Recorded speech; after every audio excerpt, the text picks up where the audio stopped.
Welcome to the Professor of Perseverance. I'm Dr. James Purdue, the Professor of Perseverance himself, right here today. Now, again, our topic is always someone dealing with adversity that has kicked it in the teeth, knocked the door down, and has triumph over tragedy. Today, we got a story for you, and we're just going to jump on in and get started. And the guest today is Tim, the Tool Man.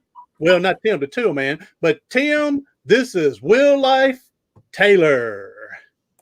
Tim, welcome to the show, Bubba. What's up, buddy? How you doing? Hey, I don't know if you can see, but I got a shirt over here. Oh yeah. I don't know if I can get it all the way up there, but there we go. We got part of it up here. Go to the camera a little bit. That's this awesome. Is Real Life. I appreciate that. That's hey, awesome. Anybody want a shirt from Tim? You can go to his YouTube. This is Will Life. And you can find in the description in some of his how to get a T-shirt of your own. Oh yeah, T-shirt of your own. They're comfy too. I like them. I just got hey, this. You're wearing one too. Yeah, this one says one like. I'm wearing. I didn't know you'd be wearing one, but I'm wearing one. Right. So hey. I got an older version because yours has got a barbell or something on it. Yeah, I put the YouTube logo right where he like on his hand.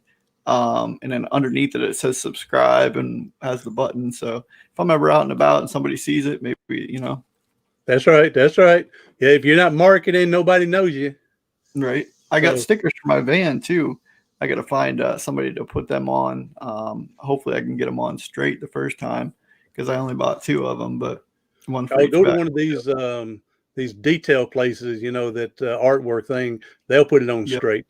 And then And then being, I hate to say it, but being disabled and chair, they liable to just stick it on for free.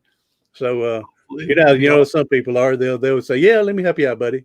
So, hey, we already got someone in here, Kristen. Hi, Kristen. Rose saying, hi, guys. Hey, Kristen, thank you for coming in. All right, Tim, buddy, let's just hop on in here, bud. Let's go ahead and, what was the old Tim like before your injury? Active. I went from working from 10, 11 years old, nonstop doing like farm work because I live out in this country kind of, and I was always working on a farm or another farm, and I was active in some sports. I was a wrestler in middle school and a little bit of high school, and then I went to cheerleading because they needed a couple of cheerleaders, so I did that 11th and 12th grade. And then after graduation, I was working as an apprentice for an electrician. And I got out of work early one day. If you want me to jump right into it. It's your story. Got out of work early one day and went to my girlfriend's softball game. And after we left there, we wanted to get a pizza. So we left their house to go get the pizza. We were on our way down the back road that we've traveled many, many times, and a girl came around on our side of the road. And when we swerved to miss that car, we rolled and hit a tree. And I woke up in a hospital after like a 12-day coma and a bunch of surgeries. And to the news, I was paralyzed, and they both had passed away in the accident. And that's my brief description of my story. That's your story, and sadly sticking to it. Yeah. So, now you said 2. I heard a girlfriend. Maybe I dozed off. Who was the other? Her sister was the one that was driving. Her sister, your girlfriend, passed away during the vehicle, and you got paralyzed. Yep. So, and what level are you? I'm a C5. C5, and complete, incomplete? Yep. Incomplete. Incomplete. All right. So it means there's somewhat of some little hope. So yeah, I have a sensation to my toes. I can feel quite a bit. I just can't really move anything below on purpose. I have lots of spasms, so that keeps my legs a little bit toned. But so, all right. And so, a lot of people that don't understand the complete and the incomplete, basically when I was teaching, I would explain to the students, and I taught 7th graders, I would explain to them that a complete injury means the spinal cord is cut all the way in 2. There's no possibility of anything trying to return. And I said, hey, think of it this way: if you're on a phone line with someone talking to them, of course, back then they still had phone lines. They don't have that nowadays much. And Kids so, don't have phone yeah, lines. so I said, but if someone was to hit a telephone pole, or someone took a good pair of scissors and cut that line in half, now you can't talk to that other person. So with that happening, it means your brain can't communicate with your body to do what it needs to do. So That's a perfect way of explaining it. and then incomplete means there may be some tear, some cut, or nothing, just a lot of bruising around that area that killed some of the nerve cells. But there is somewhat of a possibility, depending on how severe. Yeah. All right. Hey, we got Deb. Deb hopping in saying greetings. Got a nice kitty cat there, Deb. Nice kitty cat. Nice big black one. Ready for Halloween early. So, all right. Now, here's another topic. We could get into this another day, but when you said you left wrestling to go cheerlead, now I know that had been an adversity in itself, being a male cheer. Now, it may be more prone when you did it, but when I went to school in the 80s, you never saw a male cheerleader. Right. And when I was actually teaching in the 7th grade, one male wanted to be a cheerleader, tried out, made the team, but then bullying, people calling him gay, people making fun of him, people. And I had to talk with the student and said, if you're going to go out and step out and do stuff like that, you're going to have backlash. Now, you've got to be thick-skinned and ignore it and prove them wrong or whatever. And Exactly. and so, but he ended up quitting because of the abuse from the other people got too bad, so he ended up quitting the cheerleading. So, but that could be a topic in itself. Whether you had to put up any of that or not. A little bit. We still had those other guys that were like, exactly like you said, hey, you're gay, that's stupid, why are you doing that? But I like to dance and everything, so that was kind of part of it. And you get to hang out with a bunch of girls, which it wasn't really like that at the time. Like, yeah, it was cool and all, but it was more like it was a new challenge, something that I've never done before. And we got to go to DC twice. We did the whatever nationals at the Capitol or something like that. It was really fun, and we got to go to other schools and compete with other schools. So it was pretty cool. A couple other buddies did it the first year, and then we had a few more the second year. So I think we were up to like 6 or 7 guys, and they big, strong guys make a hell of a good base for, when you throw them up in the air and all that stuff. And building that tower. Yeah. Pyramid. It's what they call it, a pyramid, isn't it? Yep. So, pyramid. Awesome. I don't have, to me, I'm one of them. If someone decides to do something different, hey, just be the best you can be at it and prove other people wrong from there. So, but yeah, if you're going to do something out of the ordinary, you got to be thick-skinned and have that much self-confidence and self-esteem high that you can get past that. Same with going on YouTube. There's a lot of people out there that can be mean and nasty and keyboard warriors that try to make people feel bad about themselves and stuff. And same thing, you got to have that thick skin to deal with some of the riffraff out there on YouTube world. So, yeah, and then the sad things about it is this internet thing, I think, has brought on more bullying than normal because they can hide from you. You don't have to see their face. They don't have to show you anything, but they can make up a dummy account and then trash you, and then you delete it or whatnot off your block them. They just gonna make up another dummy account. And for teenagers in middle school and that are suffering already, and then you're having it on the other end as well now. Something's got to be done. I don't know how it can be taken care of, but something's got to be done about it. That part. So yeah. All right. Now, Tim, let's say how long were you in the hospital then? After I was injured, I was in for 3 months, and then I did another 6 months of outpatient therapy after that. So I guess pretty much 3 months, give or take, a couple of days there. About a month in ICU, and then I went to like the regular hospital room for a couple months to heal up a little bit more. So, don't you realize? Don't you hate it? Those you said 12 days in critical care, and whatnot, and that you have no idea what's going on, and Yeah. so now you've lost 12 days of your life. And Yeah. because I tell people, I lost 4 days of my life in there, and you're so drugged up, they want to keep the pain level, and keep you calm, but you sure Yep. lose out on, for you 12 days, me 4 days of your life that you'll never get back. Yeah, it's like time travel almost. Like it doesn't feel, you know what I mean? Like how they put you under for like anesthesia and your surgery. It's almost like you close your eyes and you open up and it's over. And then I was kind of the same way, even though I do remember a couple things like people talking and things like that here and there. Not throughout the whole thing. And actually another backstory on that one. I kind of woke up as they were like stitching my neck up or working on my neck somehow. And it kind of freaked me out a little bit. And then they put me back under or whatever. But that was kind of a weird, what do you call it? Not a situation, but a weird, I would call it a situation. I mean, weird that, that you're waking up during the procedure and then you're going, hey, how are y'all doing? Doctor, yeah. He's awake. Right.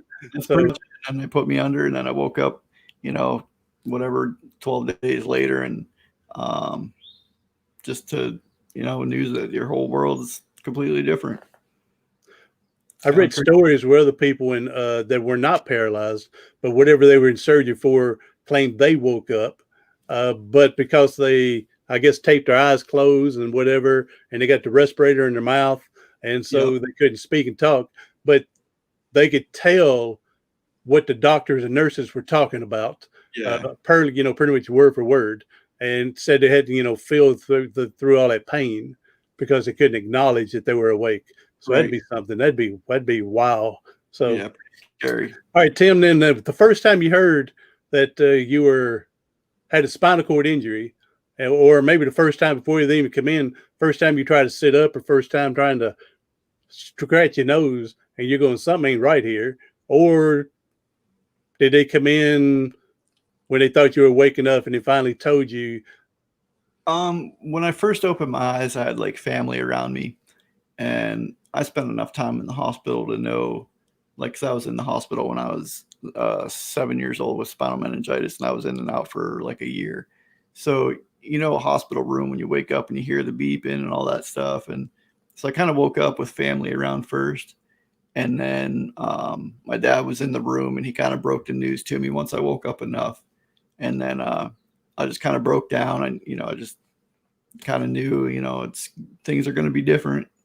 And from then on, it was like the more I woke up, the more I started realizing I couldn't move anything pretty much below my neck. All I could do was move my jaw a little bit, my eyes, my whole face hurt, everything hurt, but I couldn't move anything. And I guess I have it. I guess I'm the kind of person that, you kind of make the best of everything. So I probably started cracking jokes one way or another to kind of to lighten the situation a little bit. But yeah, you just kind of wake up and you hear the news and just kind of deal with it the best you can. Saw an image earlier this morning, and it was Christopher Reeves, who played Superman after his injury and was paralyzed. And it showed Robin Williams coming in with the doctor's mask and wearing all the scrubs. And he comes in and says to Christopher Reeves, he says, I'm a proctologist and I got to check you out immediately, like that. And then he pulled the mask down, and that's awesome. Then Christopher Reeves said that was his first laugh from all that. And then from then on out, he was feeling better about things. Here's someone treating him as normal as possible instead of walking on eggshells, not wanting to make things worse or hurt their feelings. Yep. So did you experience mom and dad first been hesitant to do what they need to, or did they say, Tim, we've been through stuff all our life. Here's just something different. Let's deal with it and move on. Yeah, dad's always been tough love kind of. So he just kind of broke it down the way it was that, you know, doctors said that you probably aren't going to walk again, which the doctors came in later and told me yada yada. But he said, you know, this is what happened. You know, they're gone. You gotta deal with your life now. Mom was a little bit more nurturing, if you will, like a mom would be. But physically, they were very cautious. Like, oh, you can't move this and that. Like at first, yeah, you got to be careful, you know, with a new injury and whatnot. But it did take quite a while for them to get over the helping and moving me around and things like that. Like now, my mom just kind of shoves me around, tugs me, whatever she got to do, and same with That's my help. right. And same with new helpers. Anytime a new helper's here, they're kind of cautious and whatnot. I'm like, yeah, you're not going to hurt me any more than I already am. So That's right. Yeah, I can see that, and that happened to me. Is very beginning they're moving because they want to make sure they don't break a leg or an ankle or something, and so then they realize we can muscle you around a little bit more. yeah, Then things get to be, get to feel better about things then instead of being yeah, afraid of things. a little more normalcy. I see Yes. Deb was asking about a fusion. Yeah, I was going to put up here. She asked a question here. You have a cushion, Tim, that included hardware, and then next thing she mentioned was fusion. Yeah. They did fuse 3 and 4 and 6 and 7, or maybe all the way down. I can't remember exactly, but there was some fusion that went along with it. And I had to wear like a bone stimulator or something for a little while to help fuse all that stuff together. Now you've got hurt in what year? 2003.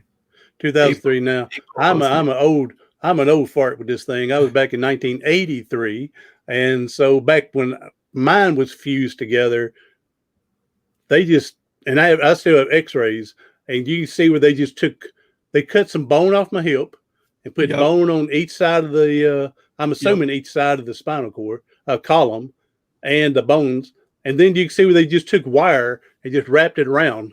Oh, I mean, wow. I don't think they drilled any holes or they just wrapped it around. You can see the wire in there. Where now they've got those rods that they put in there and still may do the bone part. But yeah, mine's ugly compared to all these fancy stuff nowadays. Are the wires still in there? Yeah. Oh, wow. Yeah. But they haven't rusted or gotten rusty or anything that I know of. That's good. So I don't know what type of wire is in there, but yeah, I have an X-ray that I asked for, and you can see it. Huh. So, all right, Tim. Now, after injury, while in the hospital or out, did you ever feel sorry for yourself? Got depressed?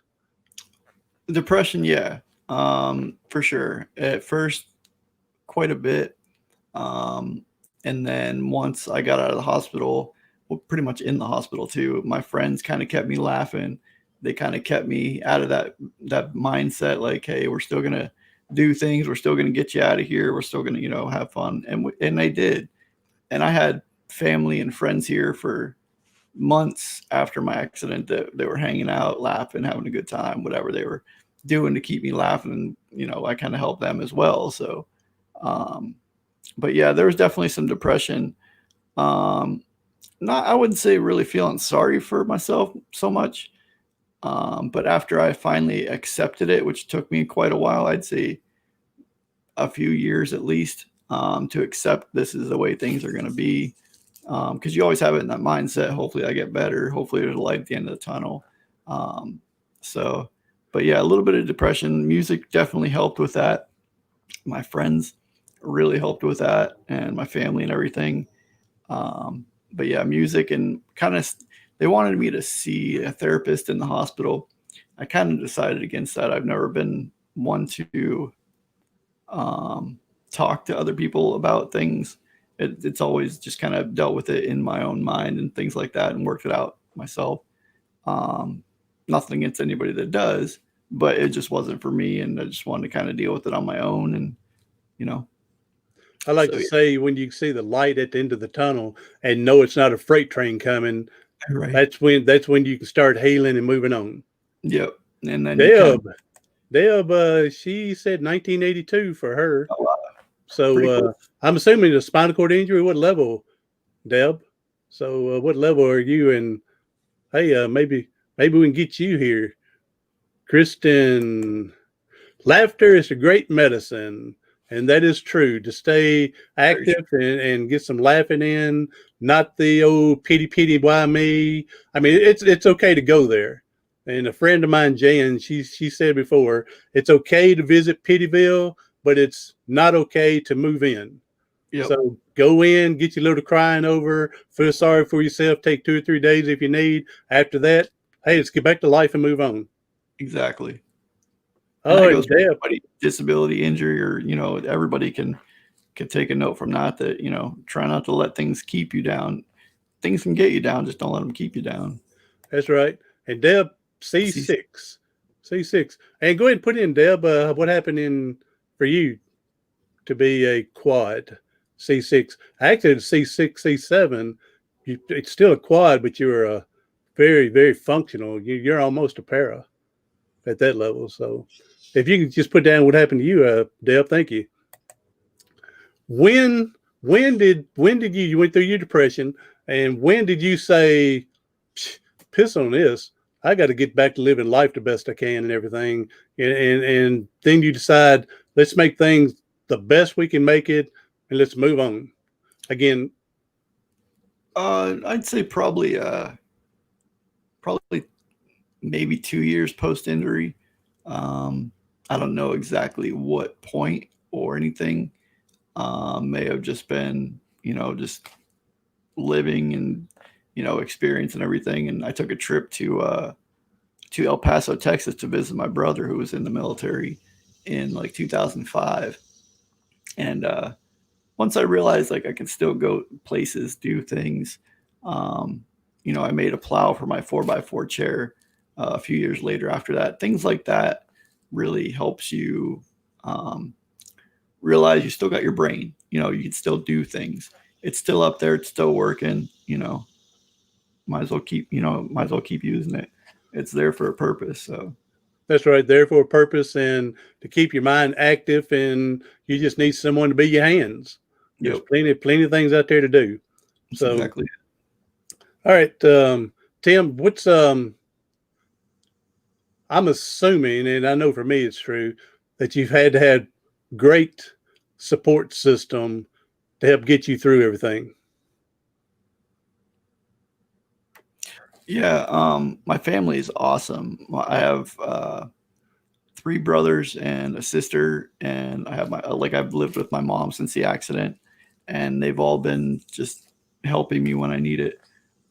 Some a little more reluctant than others, but they they finally give in. Like, say if I text my brother and he's, back in the day when he was like, I'll be out in a minute, and then you got to sit and wait for a drink of water or whatever, but he still comes out. They're still awesome. And like I said, my friends were there too. And same with good helpers. Good help is hard to find. When you find those good helpers, you want to hang on to them. So same goes with them. So all in all, like, I've had an awesome support system compared to what it could have been. I guess.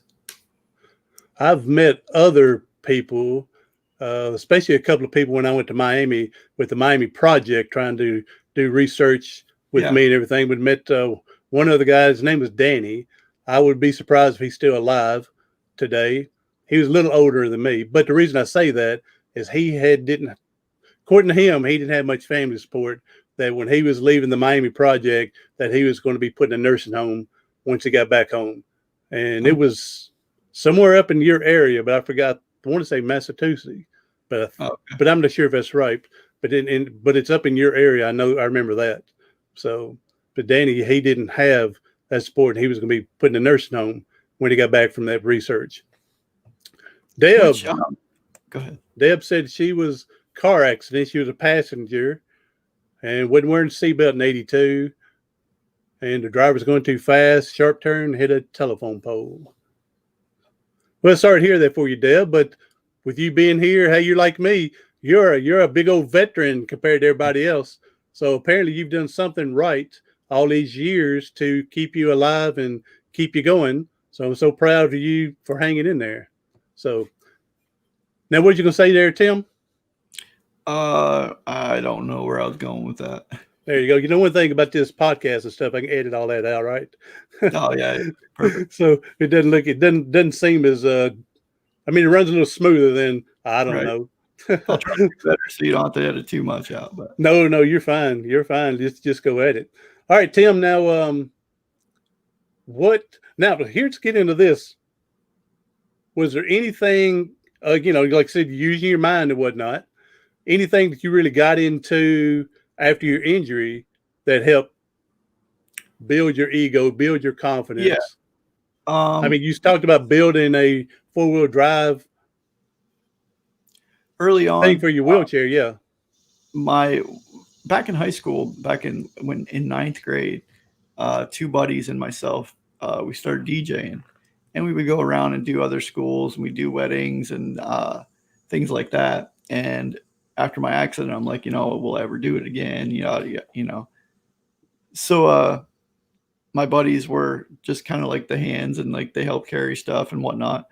And still being a DJ afterward kind of helped me as well.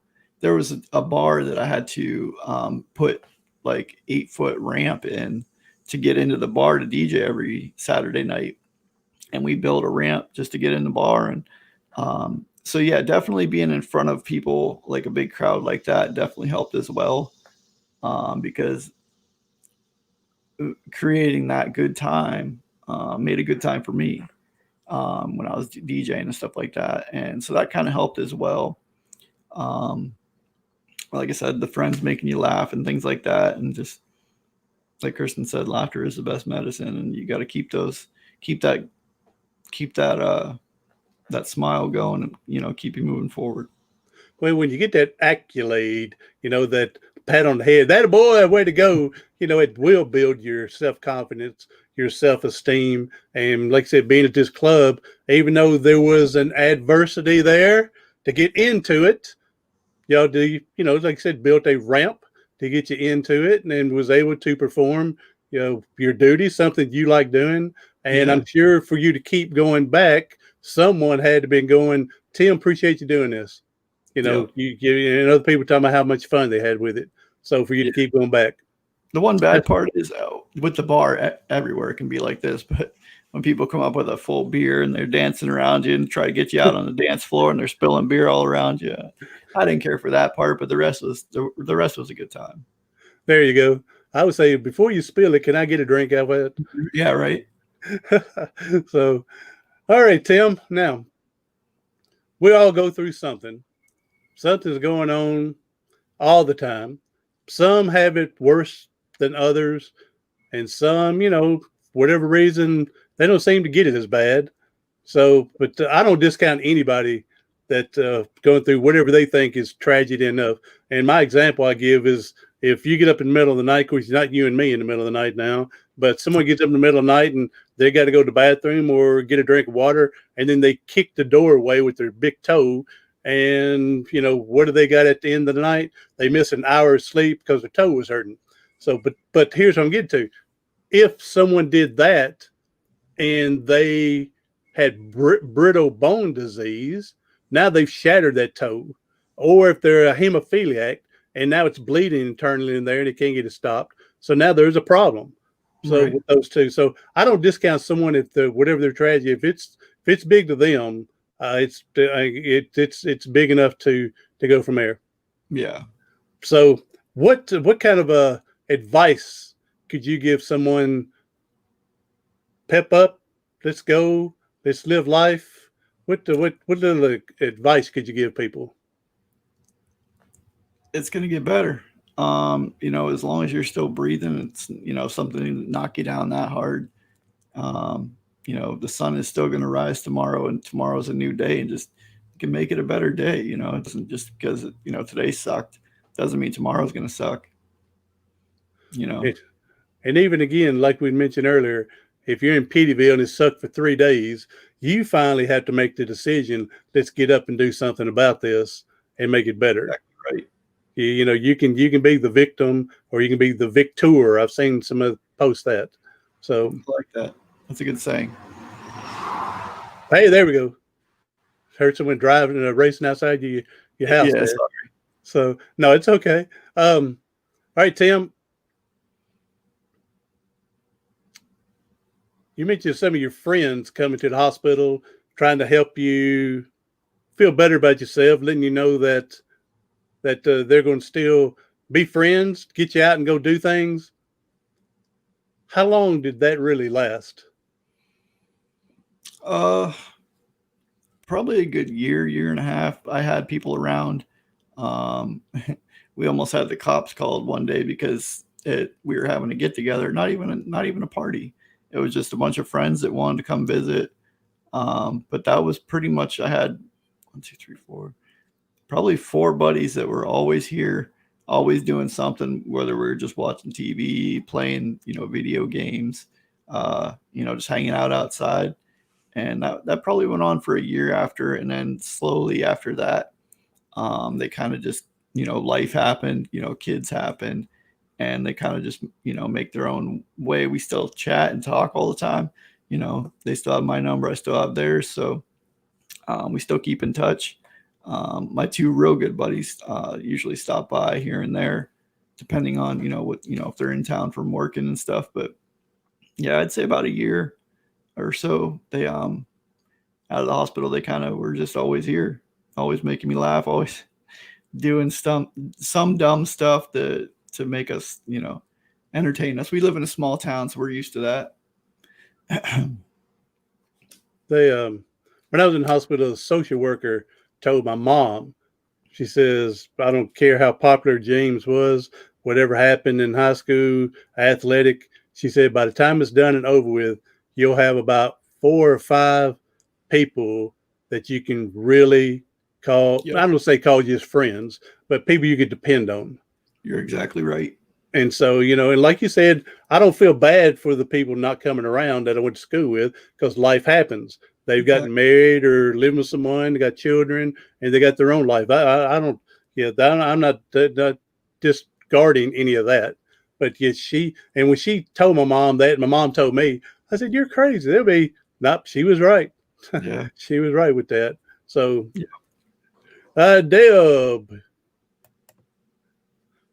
I think we all let individual personalities play part in our exactly in our outcomes. Whether, again, if you're a pessimist, negative, outcomes not going to be as great as compared to others, or if you're positive, whatnot, outcomes would.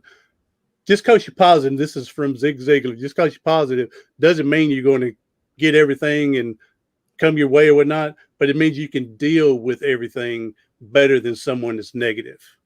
So, yeah, that's kind of like me. I just kind of, I'm very mellow, very chill. So, when something happens, it's not that bad. And then some people are like, oh my God. But, just the way Kristen, such great support system. Yes, ma'am, you're correct. I'm like Tim. I can say my family and some friends at that time. And I like to say friends that come and go in your life. There may be somebody, you're at the store, they do something to help you and you never see them again. And then you may have somebody you grew up with and you see them every other week and you've known them for 20 years. Right. So, it's people in and out of your life and whatnot. So, and then I go as far as saying, God in my life as well, because he knew the family that I needed to be with before I was even born. Right. And I'm sure your family has as well, I'm guessing, but my family has sacrificed so much for me to be able to still be involved in life. So I'm very thankful of that. So, all right, Tim, I was going to bring up something and now I forgot. See, it's a good thing that we can edit this out before I put it on my podcast. Go ahead and tell us about your recent surgery. This will be for some other spinal cord people that may be having a difficulty in this area, and you might be able to help them. Yeah. So about a year ago, maybe a little more now, I was having some issues doing my bowel routine. I was either taking a long time, and then I would get up, get it in the shower, get cleaned up, and then I would have an accident afterward.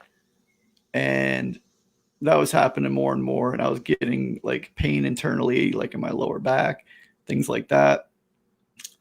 So I did some research and talked to a few other quads who had a colostomy bag, an ostomy surgery, or whatever you want to call it. And they said that they were completely happy. They wouldn't go back. And I did some more research, sat on it, slept on it a couple nights, and did what I could to find out, because it's a pretty life altering surgery. But I went for it, and I can say that so far so good. I've healed from it. Everything's, back to pretty much normal, but my bowel routine is about 5-10 minutes, and no more issues with pain and things like that. And I feel healthy. I feel good, and I would recommend it to anybody that was thinking about doing it. Not saying that anybody has to change their life, but if they're having issues and stuff like that, I don't see why another quad or para couldn't do the same. Yes, and this just happened here within the last 5-6 weeks, hasn't it? Yeah, June 19th, I went in for surgery. So I was in the hospital for about 4 days. But everything is working according to what it's supposed to do. Yeah, it took a little bit to get things up and flowing again, but the doctor wanted me to take an experimental drug to kind of get things flowing again. And I said, you know what? Because it made me really sick right before I went into surgery, and I was like throwing up really bad, TMI a little bit, but he wanted me to take it again afterward. And I said, you know what? Let me try something different before I do that. So I ended up ordering some Taco Bell and got myself a quesadilla. And now you're talking good. Yep. Yeah, I've been experimental for too long. Let's do it my way. So, and it worked. So, well, I'm glad that you've had that. I know other people have had it. I don't know if I would do that unless it come down to a necessity of living, I guess. Right. But I mean, I wouldn't discount anybody else if that's what they choose. And hey, it's more power to them, and I hope the best for them. And same thing where had a little trouble with care attendants, because it's a little bit invasive, a little bit personal, the things that they have to do with the suppositories, enemas, whatever you use. It's kind of like a personal kind of thing, and I've lost a couple of helpers over the process. So I guess if I would have had it years ago, maybe they would have still been around, but I guess it wasn't meant to be, and they couldn't put up with it. So hey, they're in the wrong line of work anyway. Then you're right. I mean, that is part of, and they know they're going in. Right. So they know they're going in. So, all right. Well, Tim, hey, you got anything else you want to tell? I think we're about ready to wrap this up. You've done great today. Great story, overcoming adversity. You're giving us some advice on getting, staying better, mentally, if nothing else. If anybody is having a bad day, like I said, tomorrow is a better day. The sun will still rise tomorrow. Whatever you're going through, it can get better, hopefully, with time and, a little bit of the right mindset. So I hope everybody has a great day. And I want to thank you for having me on. And you're welcome on my channel anytime. And same with, if you ever want to have me back, just, how to get a hold of me. Awesome, brother. Yeah, we've been working on this for months, and then I went into the hospital for a week, and then you were going in for your surgery. So we finally were able to hook things up, and from there. So no, I appreciate you taking the time out and doing this for me. Again, I've told other people 100 years from now, whatever these things be called then, and it being on the internet, somebody's going to run across this, and maybe we'll help some other spinal cord injury from there. Exactly. And again, hopefully by then, spinal cord injuries won't be a thing. Exactly. Hopefully in 100 years, they're going to have something that's going to help with that. So, right.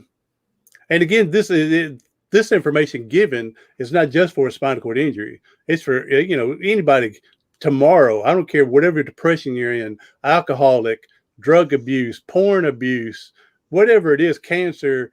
Yes, you might be depressed, you might be in Pityville, but it's your choice to stay there. And like you said, the sun's going to come out tomorrow. Do your best, get out of there, move forward, find something to make you happy, and then live your life the best that you can. So, Tim, thank you again. We're going to hop on off here. We're going to shut her on down. So thank you, everybody. Hey, go to YouTube, look up This Is Will Life, and go ahead and subscribe. Hit that subscribe button on Tim's channel. And what's the old thing? Like, subscribe, and hit the notification bell. So Tim gets some more viewers and whatnot, subscribers, so he can move it on up. So yeah, go to This Is Will Life. Again, thank you for coming to the Professor of Perseverance podcast. Everybody do something today, tomorrow, something next week that's going to help you persevere past your paralysis.